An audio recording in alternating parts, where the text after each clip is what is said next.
Ndugu zangu waandishi wa habari, ninawasalimu tena leo kwa jina la Yesu Kristo. Nina jambo jema siku ya leo ambalo natamani na ninapenda kwanza kumpongeza Mheshimiwa Rais Mama Samia Suluhu Hassan ambaye ni amiri mkuu wa majeshi kwa kumwagiza mkuu waziri wa mambo ya ndani Mheshimiwa Simba Chawene ili kushughulikia mapungufu yaliyoonekana ndani ya jeshi la polisi.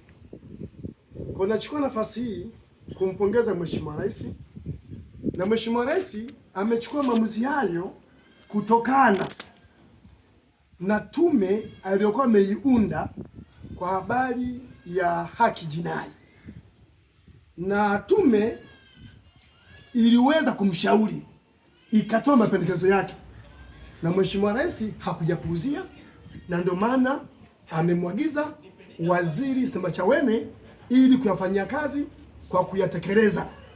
Na Mheshimiwa Waziri Simba Chawene, waziri wa mambo ya ndani, hili jambo amelichukua na tayari analifanyia kazi.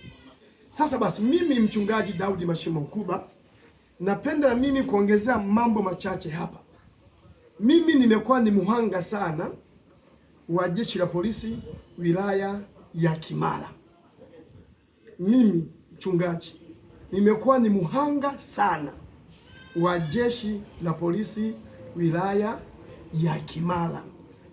Ndugu zangu waandishi wa habari, tarehe 9 ya mwezi wa 4 2024 nilitishiwa kuuawa. Nimepata tuli mbele ya mlango wa mahakama ya mwanzo pale Suka. Baada ya kutishiwa, nilitishiwa na watu ambao pia nilikuwa nawafahamu, ambao tulikuwa tuna mgogoro nao wa ardhi.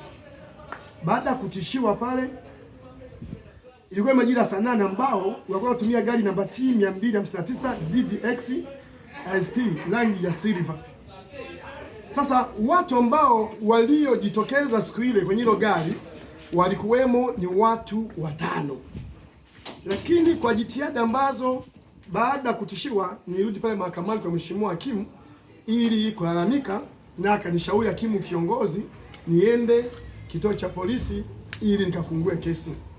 Nilienda kufungua kesi pale Magufuli, lakini baadaye nikaambiwa niende kituo cha wapi? Kituo cha Gogoni. Nikaenda pale nikafungua kesi Kimara Alabi 1864 na kupewa pia IR 16/39/2024.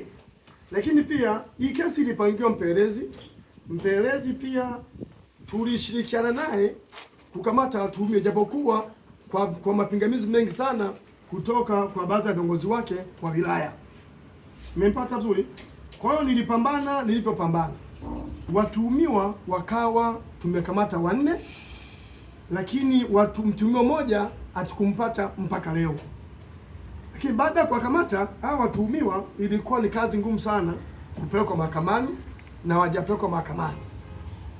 Sasa hii kesi baada ya kwenda nilitishiwa na bunduki, lakini tulikamata watu 3, lakini mtu wa 4 tulimkamata 29 ya mwezi wa 4 2024 baada ya siku 20. Alivyokamatwa walimchukua askari kwenye gari yao, baadaye kituo cha polisi wakampeleka Kibaha Kwani. Bahati nzuri tulikuwa nyuma yao, tulikimbia gari mbele zaidi kule kwenda ku overtake ile gari. Bahati nzuri kule tukamkuta traffic, tukamweleza gari nao kuja imebeba askari, hawataka kutiwa na mkimbiza papi, anampeleka kusikojulikana. Kwa hiyo nilizidi kupambana namna hiyo. Bahati nzuri askari waliposimamisha wale watumiwa wakarudishwa mpaka kituo cha polisi wapi? Pale Gogoni. Lakini siku hiyo kwa majira saa 11 akaja Pandara-PC kwa ajili ya swala hilo. Akanikuta pale mimi na baadhi ya watu ambao walioshuhudia tukio ambao ilikuwa nimetendea huko, tuko pale. Baadaye sasa PC ajabu kuuliza kilichotokea, nikamweleza vizuri na akatoa agizo kwa mkuu upelelezi kwamba hiyo kampuni ambayo ilihusiana na ile bunduki ikachunguzwe. Wakabaini ile bunduki pale ziliondoka lini. Walivyokwenda majibu hayakuja. Nilipoamua kucomplain kulalamika sana, majibu yalipokuja sema shauri ile yanapelekwa kwa mwanasheria wa serikali. Majibu akaja kwamba jalada kesi ifike mahakama mwanzo Kimara. Nimetishwa kwa bunduki. Alafu kesi fanyaje? Ifike mahakama mwanzo Kimara. Ivende mahakama mwanzo Kimara, kesi ikakataliwa. Sasa imeandikwaje pale ushakuwa kwa nini? Kwa bunduki. Baadaye karudi kituo cha polisi. Lakini mwisho wa siku kesi hii watuhumiwa wangu wakawa tarehe 12 mwezi wa 8 ndio wakapelekwa mahakamani. Lakini mahakamani chaji iliandikwa tofauti. Walikuwepo watuhumiwa 3 mahakamani. Lakini kwenye chaji waliandikwa watuhumiwa 2. Mmoja hayumo kwenye chaji na yupo mahakamani. Umepata vizuri? Na mwingine yupo mahakamani hayupo kwenye chaji. Nafikiri baada hapo ni kwa taarifa ya wakili wa serikali wakaomba kesi kuiondoa kufanyia marekebisho huko polisi. Polisi tulivyokwenda tukakutana mkuu wa upelelezi. Umeelewa? Mimi mwenyewe nilikuwepo. Tukamkuta pale mkuu wa upelelezi wa wilaya ya Kimara. Tulivyomkuta pale akawapokea watuhumiwa na akamwagiza mpelelezi kwamba wale watuhumiwa wenzake walizaminiwa na mlalamikaji huyo. Yaani mtuhumiwa namba 1 ndio akawa na mamlaka ya kuwadhamini watuhumiwa wenzake. Bwana shahidi hivyo kwa. Sasa baadaye na ulizo watuhumiwa kwamba sema hawajui.